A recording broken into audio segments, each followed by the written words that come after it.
Hello and welcome to the Intentional Clinician Podcast. I'm your host, Paul Krauss, licensed professional counselor. In today's episode, we're going to be speaking with Dr. Mona Balogh, MD. It is quite an interesting interview, and I believe you are going to love it. She authored a book called How to Stay Out of My Emergency Room. And the subtitle is Master Your Health and Find Joy in Life by Balancing the Power of Your Mind, Your Body, and your higher self. And let me tell you, we are really going to get into it today. In fact, Dr. Mona Balogh is not only going to tell us about her philosophy and how she came about it, but she's actually going to lead us through a guided meditation, which is a real treat. Having spent 27 years as an emergency room physician in California, she has quite a great deal of experience in Western medicine, obviously, but she has a great deal of interest also in Eastern philosophies. A little bit about her before we get started. She is a retired emergency room physician. She received her medical degree at the Southwestern Medical School in Dallas, Texas. Her residency was completed in the emergency medicine department at the well-known Los Angeles County General Hospital near downtown Los Angeles. Its notable proximity to South Central Los Angeles, and she was serving an underserved population that often arrived in the emergency room without resources for medical care. She also offered her medical expertise as a volunteer for the Flying Samaritans, whose mission is to deliver free health care to those lacking access in Baja California, Mexico. In her early career, she ended up in Kaiser Woodland Hills Medical Center in the San Fernando Valley near Los Angeles, where she practiced as an ER doc for many years. Over time, she came to regard the practice of medicine as a true art and learned that even simple lifestyle changes can directly impact patient outcomes, probably because of what many would agree to be a wise approach. Dr. Balogh became interested in alternative medicine midway in her career after attending an addiction medicine seminar. This passion led her to study on holistic approaches to health. She pursued other therapeutic modalities that could complement evidence-based Western medicine. Since then, she has studied both formally and informally acupuncture, traditional Chinese medicine, energy medicine, herbal and homeopathic medicine. Her interest in treating and helping the most resistant of patients, the quote frequent flyers, led her to write this book. She lives with her husband, Andre, an artist and musician in Chetworth, California, and is enjoying her children and grandchildren. Now, Dr. Mona Balogh has such a range of experience, from Western medicine emergency room doctor to studying so many alternative modalities. I really believe you're going to enjoy this interview. Before we get there, let me just tell you a little bit about what I'm up to. I recently released my first online course, nearly 3 hours of videos for parents of young adults. What do we do now? Also known as parenting adult children. You can check out the link in the show notes. Also, for all of you psychology clinicians out there, I am now officially partnered with EMDR Training Solutions. Becoming trained in EMDR therapy will really bring your practice to the next level. In fact, many therapists have told me that they were starting to get burned out when they discovered EMDR therapy, and it made them really love practicing again. And I can tell you, the results you're going to get with your clients when you have EMDR therapy as one of your modalities are just going to amaze you, as they've amazed me many times. I'll tell you a little bit more about EMDR Training Solutions at the end, but let me just emphasize this. I'm going to have their link in the show notes with a special code that you can use. Right now, you can get the basic training over 2 3-day weekends. Many other trainings are spread over the course of 3 weekends or 5 days intensive, requiring more days of vacation. So this is for your working clinician, 2 3-day weekends. The average price of most trainings for part 1 and 2 is about $1,500, and then you have 10 hours of consultation on top of that, about $500 to $700. Plus, you really probably still need to buy books and other training materials. Most people are leaving EMDR trainings at about a $2,000 plus price tag. The great thing about EMDR Training Solutions at this moment is that they actually have the lowest price tag that I have found at $1,350. Not only do you get your EMDR basic training certificate plus digital materials, a preparation course, and marketing materials, they're also including the consultation hours. So that is really awesome. And they have a great staff. A lot of them have actually been professional trainers, not just clinicians who rose up in the EMDR ranks. They have really interesting ways to break it up with stories, and they're entertaining, and they have videos, and they have breakout groups, and they encourage active participation, and it's not dry and boring. So you're really going to love it if you train with them. Right now, if you use the code INTENTIONAL at checkout, that's the name of my show, Intentional Clinician, but just type in the code INTENTIONAL. It will actually help sponsor this podcast. Later, at some point, it will actually be a discount code, but right now they're discounted so much that that code just actually helps me out. But I would really appreciate it. If you want to know more details, the links will be in the show notes for EMDR Training Solutions. All right, that about does it for what I'm up to, and let's get to the interview.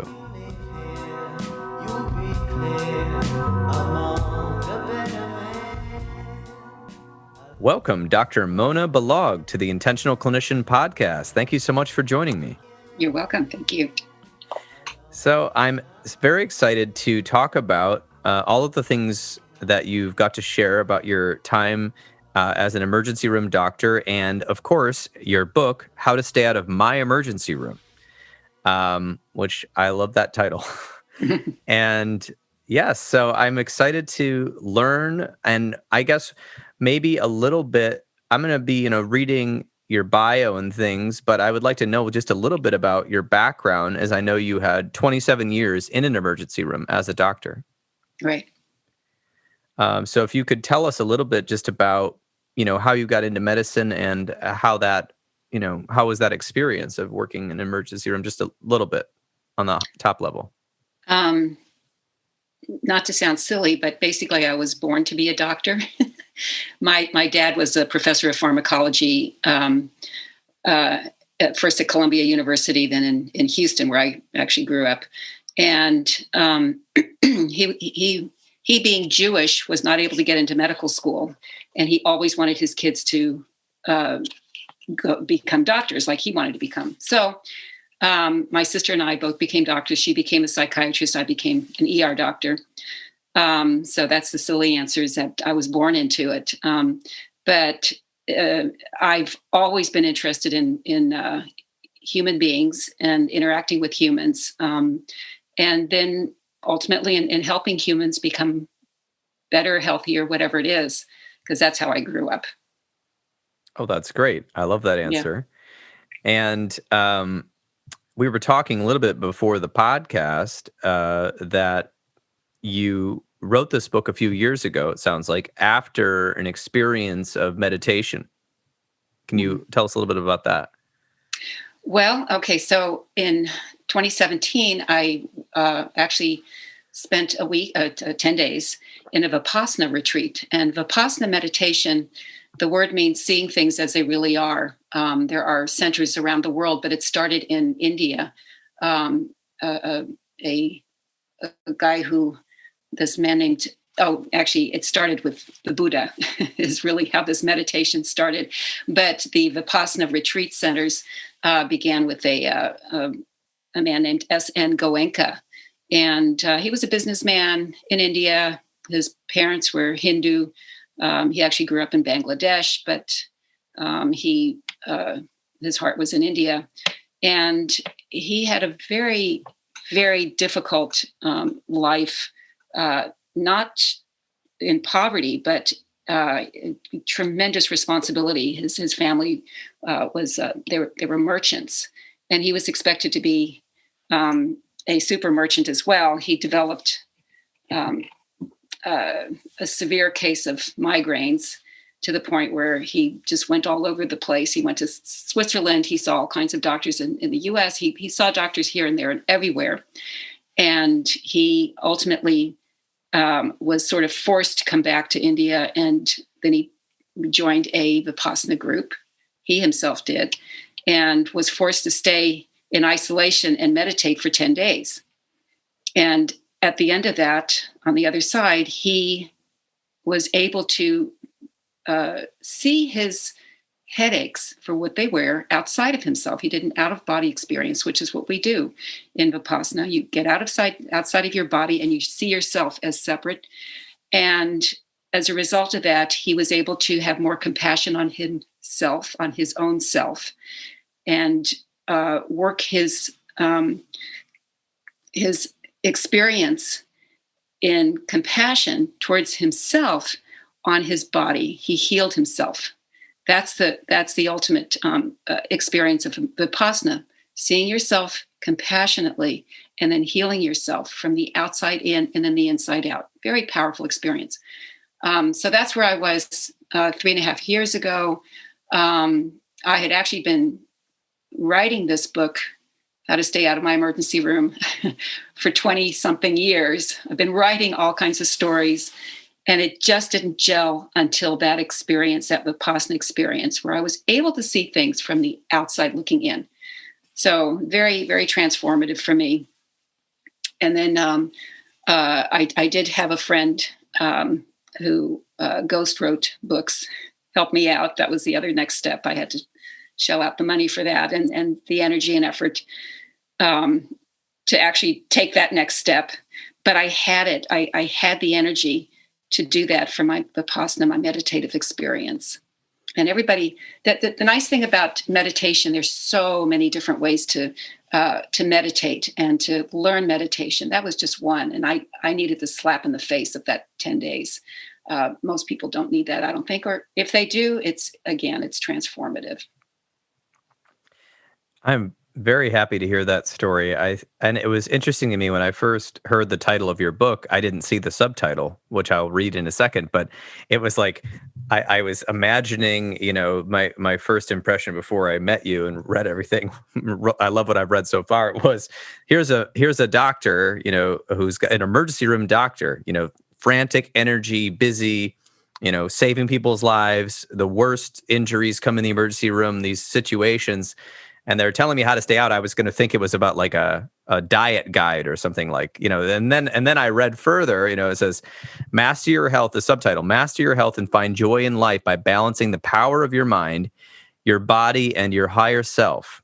I was like, whoa, this is very deep. And I love that the emergency room part kind of brings you in like, oh, is this, how do I stay out of an emergency room? Right. But then it goes to this very, very deep level. And also, the thing I loved about it was that it just was really simplifying very possibly difficult subjects for people in a way that was very applicable, I guess, in a way, in talking about truths that I think are hard truths for people who have ever had a health problem.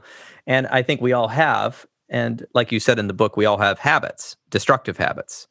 And facing that and sort of balancing some of our darker tendencies towards, tendencies that might be able to help us. So where to start? So it wasn't traditional advice at all. And in fact, I think you said in the book, this is not another boatload of advice, because you were mentioning patients whose families had all given them advice and doctors had all given them advice. And yet they still ended up in your emergency room all of the time with life and death situations, but where some of them were unable to change what they needed to change, which seemed relatively simple, possibly in a medical way, to help themselves. And I think those case studies were pointing to kind of a microcosm of a situation, but it's something that is universal to people. We're all doing something or some things, whether it be emotional,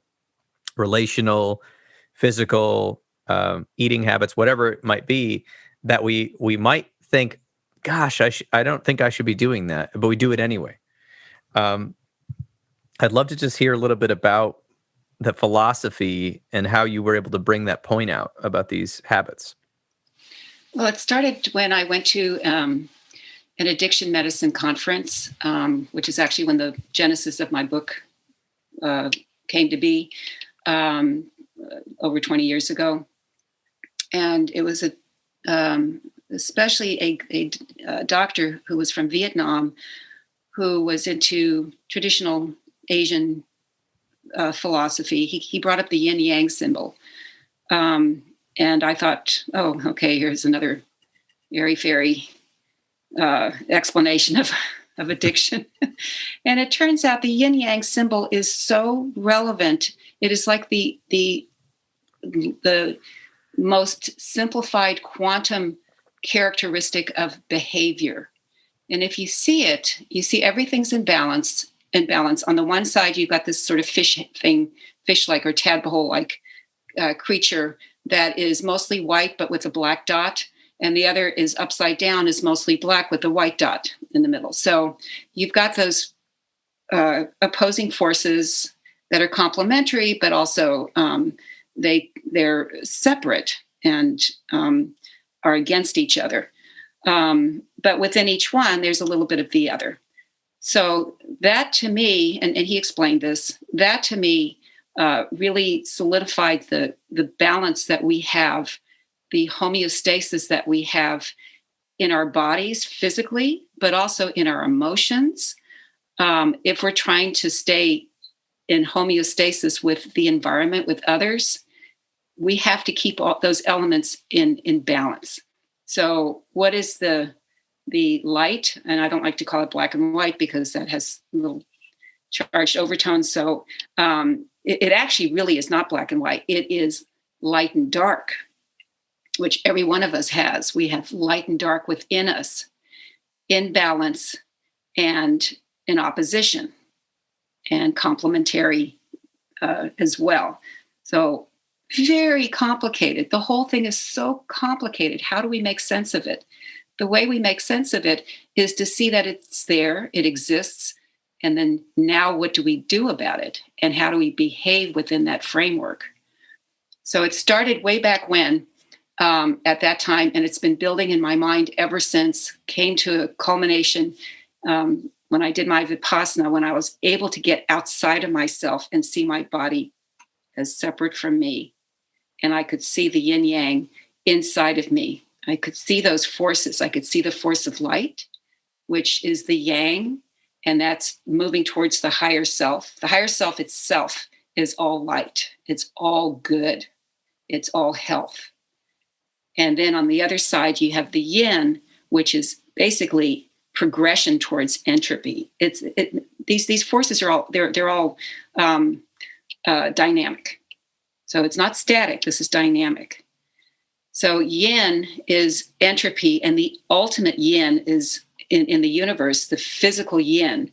If you can see it from a cosmic point of view, is either a black hole, which is the light, the star that has collapsed, and it's something extraordinarily powerful, but very, very primitive, like one molecule of something that's normally okay in a complex system. But if the entire system is that one molecule, it's extraordinarily destructive. So that's entropy, the ultimate entropy, or gravity, the ultimate entropy in a gravitational system. And then on the other side, there's also the antiparticle. So if you think of existence as the particle, and this is this huge, beautiful, fabulous, extraordinarily complex particle on this side of the yin yang, the yang, if you can see the ultimate antiparticle, where existence ceases to exist. It's not just nihilism. There's no existence. It's against existence. It's the exact destruction of existence. So you have those two poles. You've got the higher self, the yang existence, and then you've got the lower self moving towards anti-existence and the collapse of existence, which is the black hole. So it's just this whole range in that one little symbol. I love that. I do love that explanation. And I was always intrigued by that symbol as a child, and I used to draw it, and I found it interesting. And then it wasn't until years later when somebody told me about the Taoist philosophies, and then learning about the opposites in life. So what you're saying is not only are these forces here, but there's a representation in each of us. And I think the way I like to illustrate this to clients would be kind of the term ambivalence. You have one topic, so let's just say, relationships, and you have all of these different feelings, some of which are completely contradictory, about this relationship or that relationship, or about a title, or about an event. You have different feelings. You have mixed feelings, but not only mixed feelings, but opposite feelings. And the yin and the yang are in some way, they're facing opposite ways. And so what I'm hearing you saying is understanding that gives you some power to understand what force am I kind of cultivating right now inside of me, and noticing that, but in a non-defensive way. Because one thing you described in your book was, one of the things that puzzled you about some people that could be easily helped but weren't accepting any medical advice was they were quite defensive, like they needed to be correct about something, even in the face of an expert who's trying to help them. They felt that they had a right to kind of hurt themselves in a way, and then some of them maybe enjoyed the sort of like helplessness of going into an ER where you have everything taken care of for you, and you are finally at rest, right? That we have that. You said there was a universal craving for release, like we all want to just feel like, oh, we're relieved, right? So it's like when we're in the womb, before we're born, everything's done for us, even breathing and eating and waste management. So what other place is there besides an emergency room where everyone's taking away your waste and feeding you and making sure you're okay and making sure you're comfortable? And that was such a good metaphor for me. And then, of course, the universal craving of pleasure, which can help us in some ways, but also could get us into real big trouble if we get an addiction to something.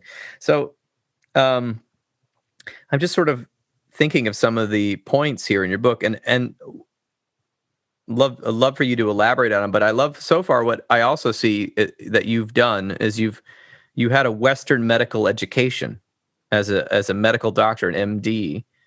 And yet you've also integrated a lot of really interesting Eastern philosophies into your understanding of how people work and how health works. So I was actually thinking that was a little bit of a mini, not that they are yin or yang, but just like the balance of those two things. I don't know. What are your thoughts about people and how they experience these two forces, I guess, or something else like that? I think the slogan I would use is a new awareness of a new reality. And that actually started going through my mind again after I did my Vipassana course.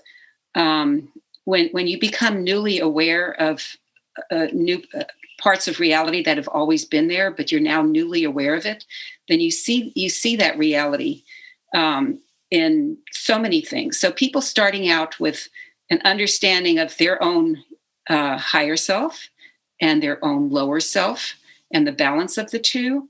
When you start becoming progressively more aware of those two processes, then you can start sorting out which one is moving towards your higher self and which is moving towards your lower self. And that's really education. I mean, anybody who's worth their salt is going to, who does good work, is capable of teaching or somehow passing on some of their knowledge, their wisdom, to somebody who still needs to learn. And then they can absorb that, and then they can start to teach others. That's actually the philosophy of the 12-step program. And there's an illustration in the book towards the end. I so admire the 12-step program and people who go through the 12-step program, because what they're doing is they're doing the hard work of learning something completely new, and then they're turning around and teaching their bodies and their selves that new process and manifesting it. And then they turn around and they help somebody else out. They teach somebody else. It's this beautiful, lovely path into a better place for everybody. So I think that's really that is kind of the path that I hope people start manifesting, no matter where they are and what they're doing and who they're working with, whether it's a psychotherapist or a physical therapist or anybody who has more wisdom than they do and is teaching them to teach themselves to teach others. That's the path. I like that because it's very hopeful, and that was something you emphasized in your book, was that it doesn't matter how many addictions you have or what is going on in your life or what you think your health prognosis is. You can learn and master what you're talking about in the book, and you do break it down. And somebody once told me that wisdom was knowledge in action. So you're taking that knowledge, right? But in the thing about your book that I was noticing so far was like, right away, let's apply this. Let's apply this. Let's apply this. It's actually simple. Let's break it down. Let's do this together. There's whole like exercises in there that I was seeing. Because the hard part is, and you were even saying this in some of the case studies where like these people that were resisting or kind of going towards that yin energy of entropy and death, they were highly educated, otherwise people, but about their own body and their own soul and their own mind, they were almost an enemy of themselves in a way. So I do like the universal appeal of what you're teaching, because it sounds like you've been applying this in your own life, and thus the impetus of writing a book and sharing it with others. I'd love to know, I know we're totally going to get to a really cool exercise I'm going to have you show us later, but I would love to know just, I don't know, a story about maybe something you learned after this conference or an experience you had that helped you kind of with the writing of this book and was inspiring to you. Well, I will give one example, and it's one example of many, many. And it's kind of it's a negative example where I had to be slapped in the face.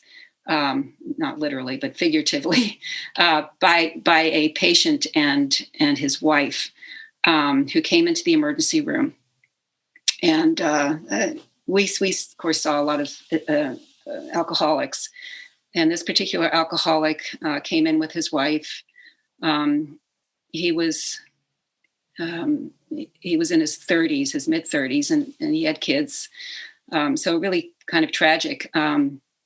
I don't recall what his immediate problem was, except that he was drunk, but emerging from his drunkenness, in the ER. I think he was going through withdrawal.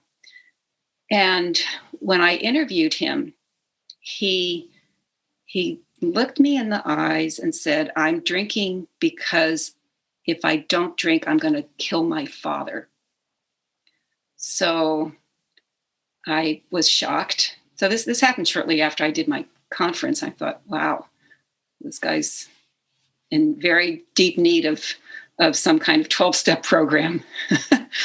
But I made the big mistake of telling his wife what he told me. And she was so shocked that she collapsed. And I, at that point, realized how powerful not just my words were, but these ideas. A thought is extraordinarily powerful, and it translates into physical disabilities and physical, whatever you want to call it. On the other hand, it can transform you into physical strength and physical growth. So habits can be bad, but habits can be good. So again, you've got that balance.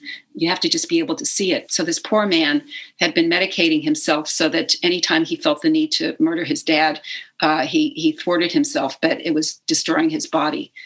Now, I didn't follow up with the couple, but I did check on his chart, and I noticed that he didn't come back to the ER. So maybe he had joined a 12-step program, and maybe the wife had joined an Al-Anon program. That's my hope for them. But that was a slap in the face, not just hearing it from him, how the alcohol was helping him in one way not do something evil. But on the other hand, my words transmitted to this poor wife, it was a shock. an emotional shock that caused her body to physically collapse. So that was one story. And then, of course, there are multiple stories of people who, when I make them aware of something not as drastic and shocking as that, but good things, good habits that they can get into, or the habits that they're in that are how they're harming them. But now you can turn it around and do this, which is good. You empower them to be good as opposed to disempowering them. Like I did that poor wife. I really felt I disempowered her.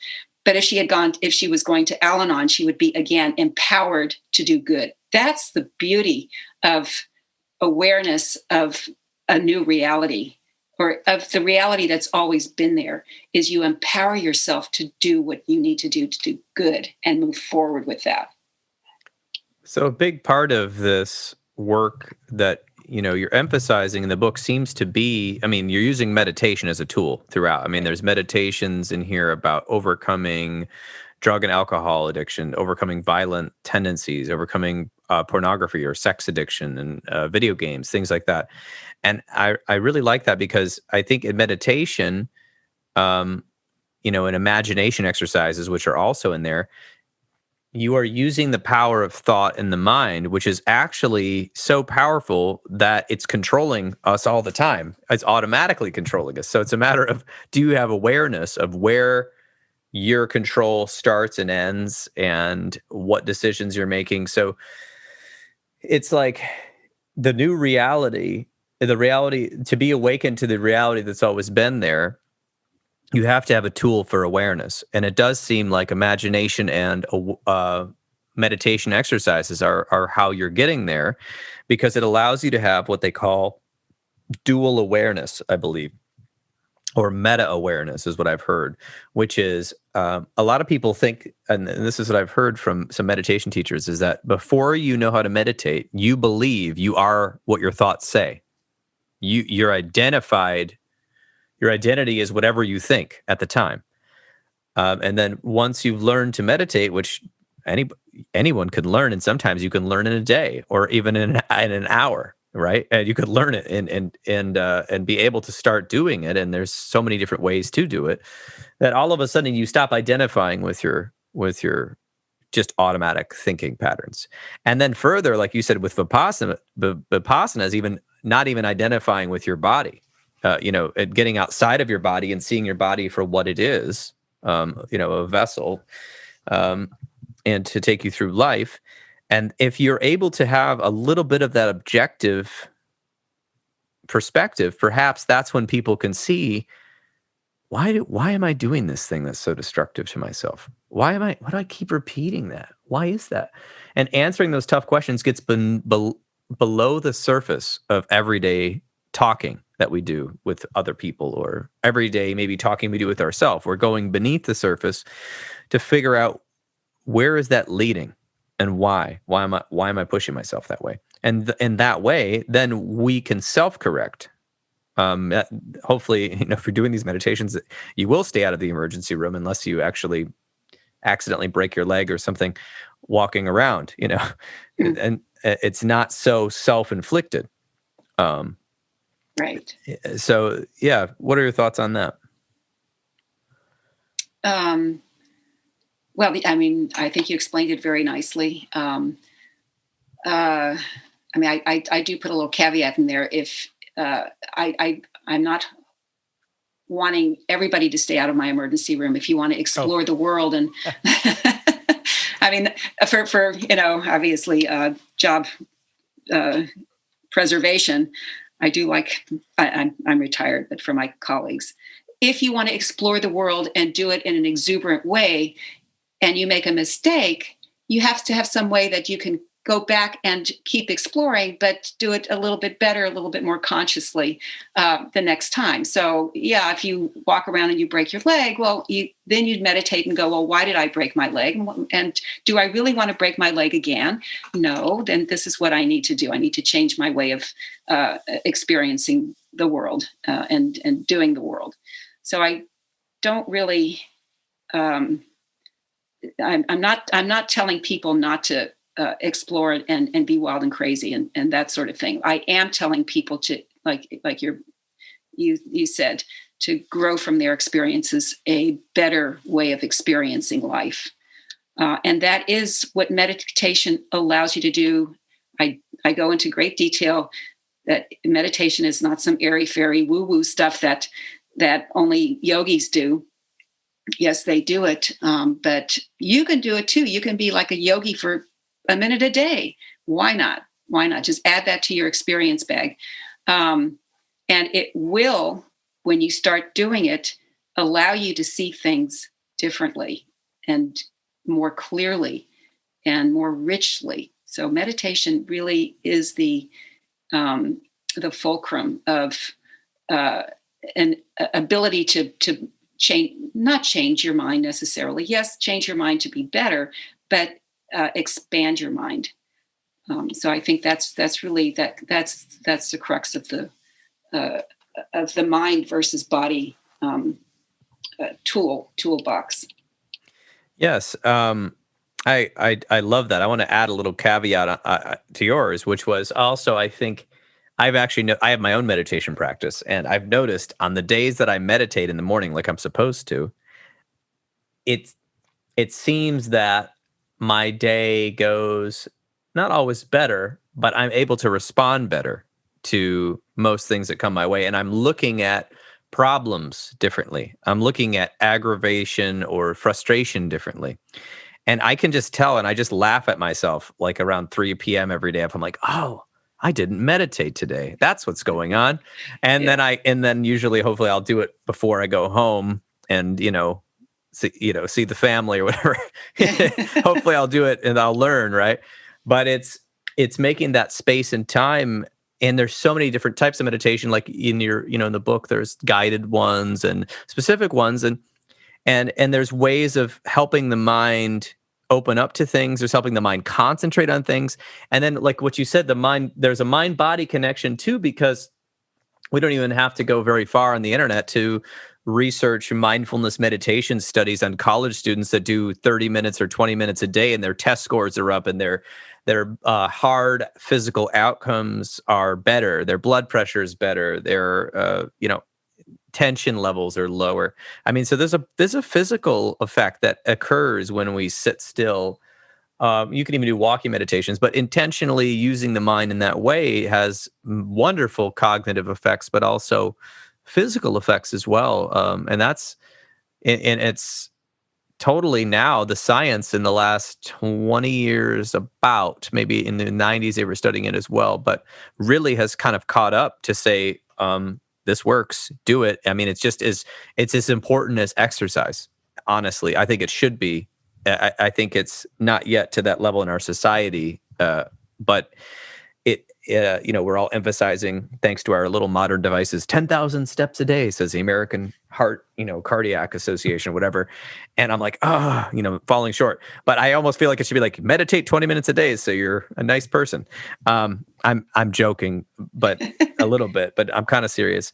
Another thing, though, I wanted to say before we maybe jump into you showing us a little bit about this was I love that you emphasized all these different parts in your book, which is if you can't do it by yourself, like some people just have difficulty meditating and learning new things, and they feel very overwhelmed and overwrought. So you emphasize going to groups and learning from groups and the process of working together. And I love that. And then I also love that you talk about the caregivers of people that have had physical, mental difficulties. I mean, that is just, you pretty much, from what I can see, because I haven't read the entire book, but you pretty much hit every category I can think of, which is why I love that this book exists. It's such an interesting look, especially I love that you're a medical doctor writing about all these higher ways of helping the self, and you're very encouraging. Any comments on anything with that? So if you're the kind of person who is self-contained, and the way I see that is you're like the yin yang symbol, you're encapsulated. Everything that comes from you is from you. You absorb very little from the outside, or what you do absorb, you take inside, and then you grow from it. You grow, grow, grow. There's no like leakiness outside. So that's one, I guess, type of personality is they're completely enclosed. Then there's, or not completely, but they take in and they absorb and then they do their own work internally. Then there are people, as you mentioned, who can't do it by themselves. They need to absorb the goodness from outside of them, and they need to take it in and be like enveloped, like almost like a big overcoat, a big, beautiful overcoat that helps them be shaped from the outside in. And they're the ones who, when they hit rock bottom, and they have to hit rock bottom, a lot of us, they seek out something that is better and bigger than themselves, and they enter that space and they will grow from it. Now that takes a lot of courage. That's again what 12-step programs do. You got a whole bunch of people who are just like you. If you're an alcoholic or an addict of any sort, you got yourself a bunch of addicts around you. And if you try to pull the wool over their eyes, it's like, that's a no-go. Sorry. No pity fishing here. You got to do the hard work because we're all doing the hard work. So that's the coat in an environment that really encourages you to just do your work. Do it. If you hit rock bottom, you've got a lot of work to do to climb up that ladder. But it's always incremental. Wherever you are, you just have to do a little bit. You got to push yourself a little bit, or the outside, the coat has to tell you, yeah, you can do it. You can do it. And all that's where the affirmations come in. You can do this. You backslide one, then you go forward two, backslide another one, go forward two. It's this process of knowing that you don't have to do it all at once. You're not God. If you were God, you wouldn't be physical. You're just you. So just get to know who you are. If you're an encapsulated, one internalized person, meditation will help you do it all by yourself. If you need more help from the outside, which is most of us, I mean, who's completely encapsulated? I don't know. I'm not. Then you need some higher wisdom that from somebody else who's been there, done that, and they can help you move forward. So it's this understanding yourself, knowing how things work in your own head, and then you can translate into your own body. That is wonderful. I think one of the things I'm admiring about you is your ability to take these massively large philosophical concepts and boil them down so they're, I don't know, achievable by, your average person. I think that this is very good wisdom.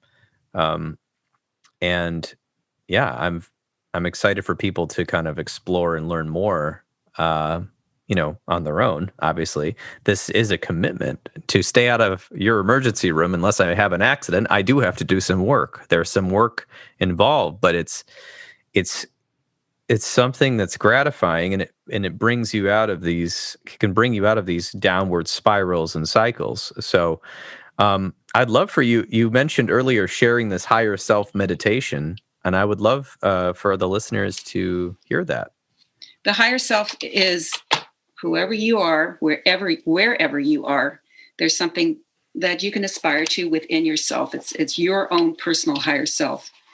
So, in my book, the meditation number 2, in chapter 6, I believe it's chapter 6. It's chapter 7. Meditation number 2 is find and connect to your higher self. So that's on page 160. I'll just read what I wrote here. Let me read the intro to finding your higher self. Keep in your mind, remember your mind is not your brain. Your brain's physical. Your mind is separate from your brain. And your mind is what you're now educating and expanding on. So in this meditation, you are going to find and clarify the meaning of your higher self. Everyone has a higher self, though they may call it by different names. The higher self, which you may simply call conscience, makes demands of you and others. It demands that you respect the rights of others and shoulder responsibility for your own behavior. The higher self is not in any power play over others. It is not mean-spirited, vindictive, complaining, irresponsible, lazy, violent, destructive, or ungrateful. It is courageous and humble at the same time.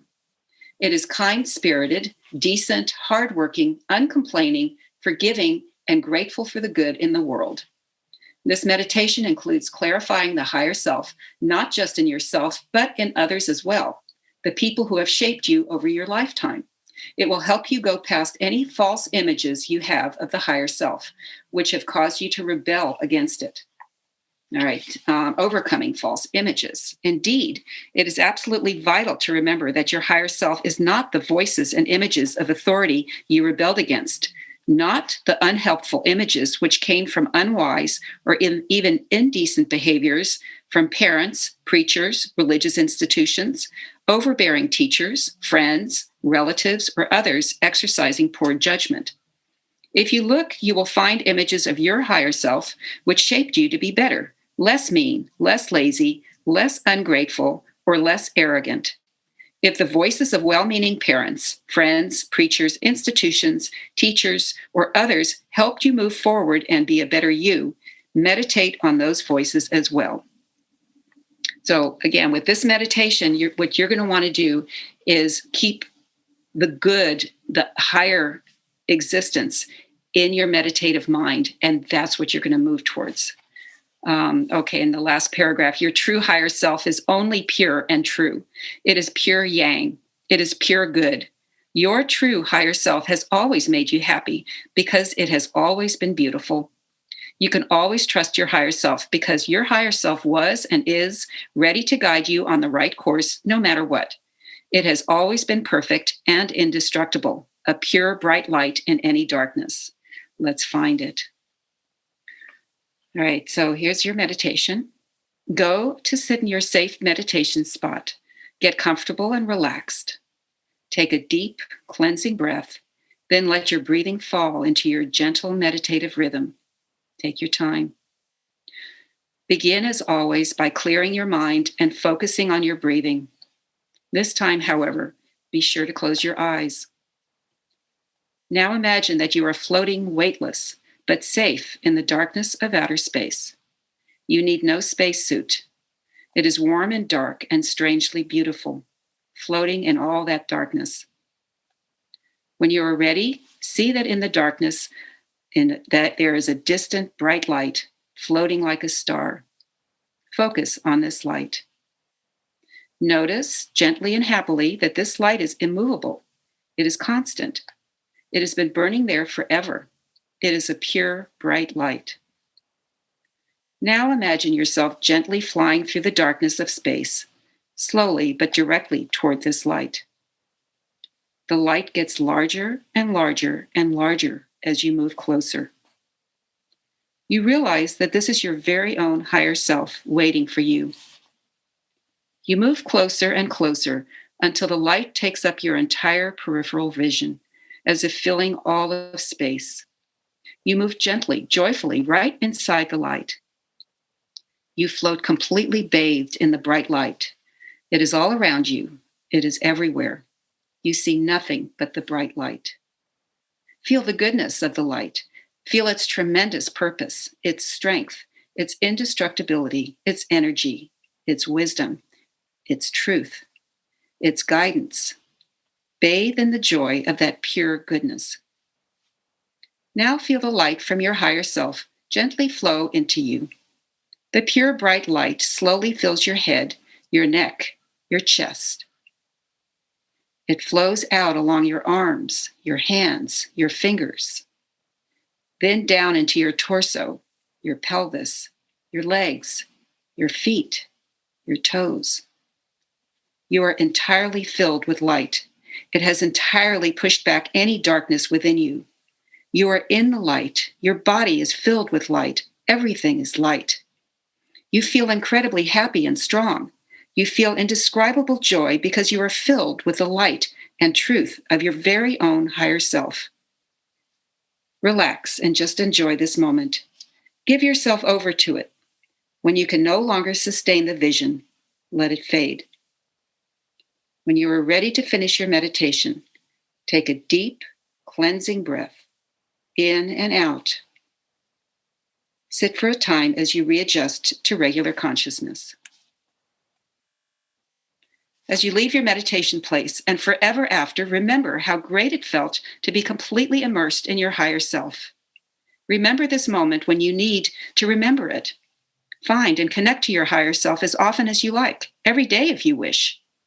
Who wouldn't want to repeat this incredible experience?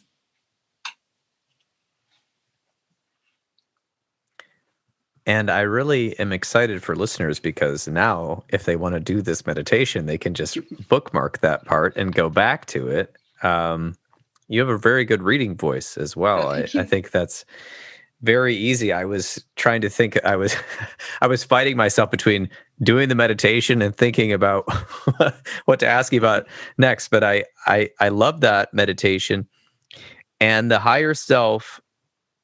I felt there was a connection between the higher self and light. Can you tell us a little bit about that and how that could maybe help us? Because I felt helped, but I kind of want to hear what your connection was, because you talked about that with the yang energy.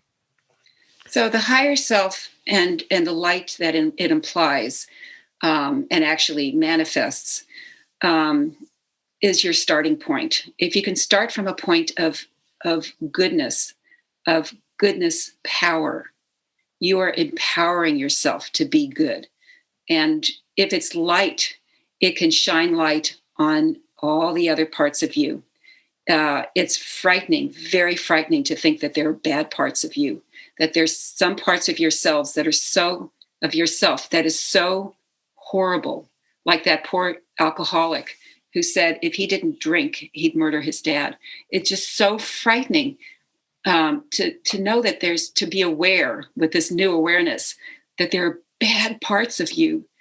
It's critical to have yourself grounded solidly in your good self. And then you can separate from your bad self, and then you can look at it objectively without getting freaked out by it, and then manage it. Because we all have it. We all have it. We're all managing it on a regular basis, especially if we're doing the hard work of trying to be decent to each other and all the good things. We know that when we sink into something that's indecent, we want to do something. This gives you the power and the tool to actually do something from a position of goodness and light.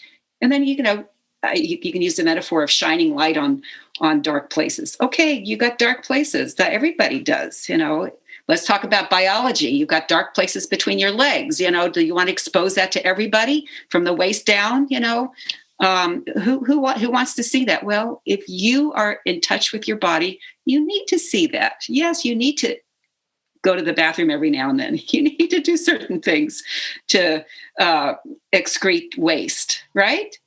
The same goes with your psyche. There's some psychological parts of you that are the equivalent of what's between your legs. You need to know you're human. That's part of being human. And being able to shine light on that in a very objective, calm, and, good way is good. I like that. For lack of a better word, it's good. Yeah. Well, it was interesting when I was meditating for part of it. I was feeling like myself enveloped in light, and I was like, and it made me, like you said, manifest. It made me feel better, and then I was thinking positive things. So. I think humans, we go around all day, and especially modern humans with all the media and distractions, you don't know what you're dwelling on until you can see it for what it is objectively. And I think some way when you meditate, all of a sudden you realize what you've been thinking all day, and you realize what you would like to be thinking about in opposition. It's like you don't know it until the exposure is there. But there's a lot of psychology in there about being human. If you're human and you don't have humility, you're in trouble because you're missing a whole, like the dark parts of ourselves that we have to be able to look at. We have to be able to examine. We have to be able to acknowledge, because I think there's, like you said, some people, we don't want to look at that. We don't want to acknowledge that we have a destructive tendency or an anger or a hatred or something. But if we look at that, and we can look at it with compassion from the light perspective, that is just part of us. I do believe this corresponds exactly with the psychological work we've been doing with trauma, which is that the major symptom of post-traumatic stress disorder, one of the major symptoms is avoidance. And the more you try to avoid the thoughts of the traumatic experience, the more they intrude your dreams. They intrude randomly throughout the day. They cause physical tension in the body.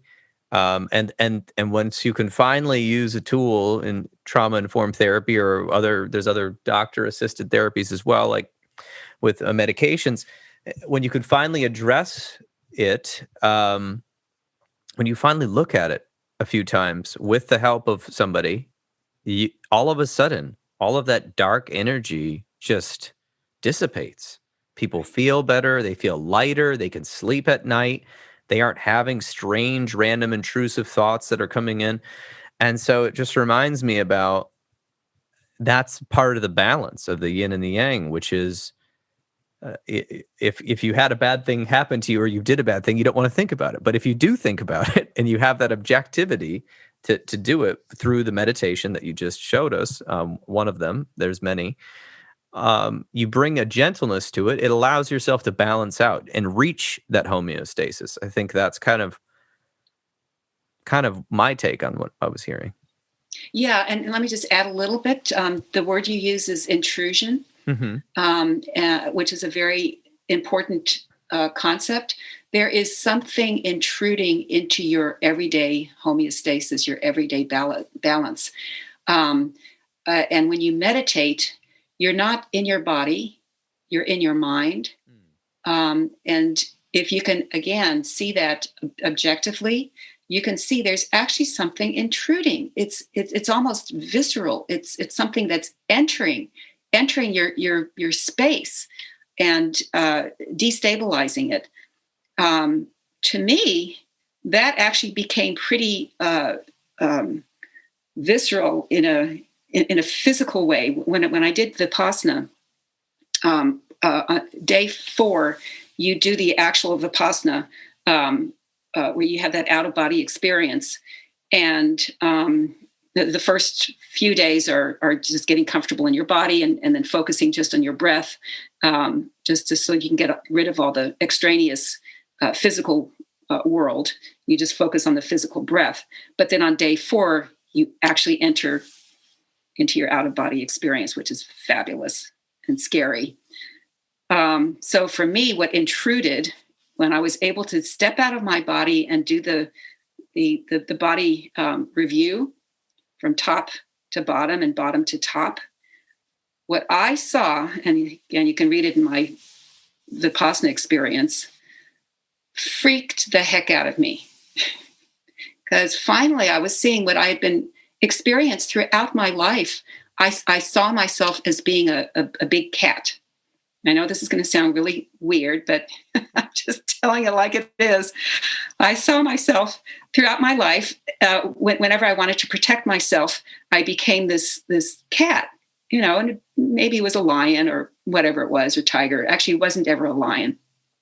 It was some smaller, but equally vicious cat where I was trying to protect myself. In retrospect, I realized I was in some character of myself that I was trying to protect myself. From outside harm. And it was very helpful, very, very helpful when it actually came up throughout my life. But then with Vipassana, my body became this bobcat. It was, and literally I was sitting inside this creature which had pointy ears and short hair and claws. And it freaked me out, kind of like the wife of that woman whose husband wanted to murder his dad. It's like the shock was just almost unbearable. Luckily, during that time, in Vipassana, it was November. It was around. During the Thanksgiving weekend, and luckily it was very cold and windy outside. I went to the 29 Palms Vipassana Center, which is the high desert, and there was a dust storm, which happens frequently. So right after that meditation, there was a dust storm that kicked up, and I went outside. I needed to outgas this horrible realization that one of my characters is a bobcat, which I knew all along, but there it was. Okay. Manifested. And then this dust storm came through, and I felt all this dust stinging my face and my body. And at the end of it, I felt, oh, I'm cleansed. That is so weird. Why did this happen to me? I don't know why the dust storm kicked up at that moment. Maybe, who knows? But I was cleansed of that image. And I haven't had that dream since then. I was a cat trying to protect myself. I was intrinsically protected. I didn't need to be a bobcat anymore. I needed to be me, a stronger and better me. I think the audience will find that very intriguing, because one of the deepest work we can do as humans isn't language work. It's metaphorical and it's symbolic. And I think by getting into that meditation state, you all of a sudden saw a truth through metaphor of the animal, and you realized you didn't need it. You didn't need, it's like we all want to feel safe and protected. And so we put on all these, personas or even, metaphorical, like a cat, like a scratching cat to protect ourselves. And I love that you had that experience and that you shared that, because these sort of, experiences can enliven us as well to really get out of these patterns we've been in and that we feel trapped in, right? We could talk about these patterns all day. I do this, I do that. Why does this happen? When this person says this, I get up. And it's like we want to figure it out like a math problem, but we can't. You have to figure it out within yourself. And I love that. I mean, meditation is a tool, even if you don't know what you're doing. I mean, obviously, I would say get the book and read some of the ones to get started or do some basic things. But even if you don't know what you're doing and you do meditation every day for 15 to 20 minutes, you're going to start understanding yourself.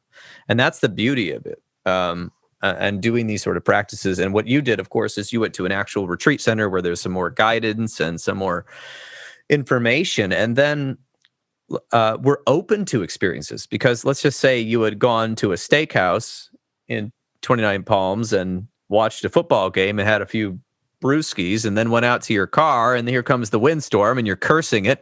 Stupid wind, right? Versus going to the meditation center, you have this experience. All of a sudden the windstorm comes and it means something to you. It cleanses you of this problem. And all of a sudden you have more feeling of confidence in yourself that you can just be yourself. And so that's, I think in mental health and medical, well, especially in my field, in the mental health field, which your book does deal a lot with mental health and the psyche and how that manifests physically. People always think it's this big mystery, but a lot of the mystery is actually just having experiences and knowing that you're having experiences. And so if you're out there and you need guidance, definitely, see a doctor who's open to the things that Dr. Balogh's talking about, or a psychologist or whoever it is that is open to meditation and these types of practices. But if not, if you don't need that guidance, grab the book, grab some meditation tools, and you can start learning about yourself. And I think that's called doing the inner work. If we do the inner work, it's not like life becomes easier, empirically or something like that, but it becomes interesting and meaningful, and certain things that were causing us such stress and duress, we realize actually weren't a big deal at all. And there's a lot of freedom in that. But you can't get there usually just by thinking about it from this podcast. You have to actually have the experience. That's the tough part. But I mean, it doesn't take much time. It just, like I said, my yoga teacher used to say, the hard part about yoga is not yoga. It's getting here and sitting on your mat is the hard part. Traffic, making the plans, paying the fee, whatever, getting on your shorts, all that's the tough part. Once you get here, it's good, So anyway, it's my little tangent. I was just in 29 Palms, oddly enough, like in April. So I was seeing what you were seeing, the Joshua trees. It's right near the Joshua Tree Forest. So yeah, I'd love to keep talking to you most of the day, but what are anything you want to tell the listeners, that maybe any sort of listener that might be listening? Is there anything you would like to say to people that may be interested in your book or your work or meditation in general? Okay. Well, my book does give you pretty solid, a pretty solid path for understanding yourself through meditation and various methods of mind work. Mindfulness, I guess, is a big buzzword. When you're mindful, you have a fullness of mind, as opposed to, I guess, physicalness. It's a completely different and separate pathway, but it does affect the physical. So, my book does delineate how to get into that mindful state. That being said, though, anybody can be now more aware after having listened to your podcast, be more aware of the power of your mind. It's not just sitting there waiting patiently. It's actually manifesting in your life all the time. And when you start becoming more mindful, not just physically aware of it, I don't know how you can become physically aware of your mind. I really don't. But I do know you can become mindfully aware of your physical state. So the mind is actually a higher state than your physical body. And so becoming mindful is the next step after you have understood your physical self. However you get there, I think that's really the message of this, of my book, and of what people like you do with mindfulness therapy. Well, that's great. I love that summary. And just for the listeners, I'm going to be having the links to Dr. Mona Balogh's website and book in the show notes, and so you'll be able to have that accessible. And I want to just thank you so much for not only answering questions and telling us about your experience, but leading the meditation. I thought that was awesome. I really appreciate that. Oh, good. You're welcome. And I can't thank you enough for coming on this show and sharing some of your wisdom with us. I appreciate it. You're welcome. Warm and cold and warm and cold, warm. Fever, you got fever. Been retired for taking care of that. And there you have it. This has been another episode of the Intentional Clinician Podcast with your host, Paul Krauss, licensed professional counselor. I really hope you enjoyed my interview with Dr. Mona Balogh today. And if you're so inclined, check out her website, which will be in the show notes, monabalogh.com, and check out her cool book. It is so awesome, How to Stay Out of My Emergency Room.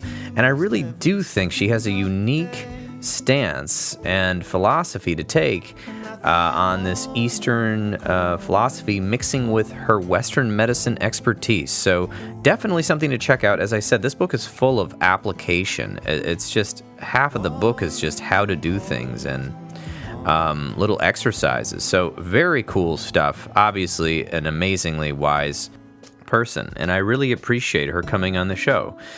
And also, as I mentioned earlier, I just released my first online course for the parents of young adults. That will be in the show notes, the link to that, and you can actually preview the course. You can watch some of the modules, and you can watch my introduction video. And right now, it's on sale on Udemy.com.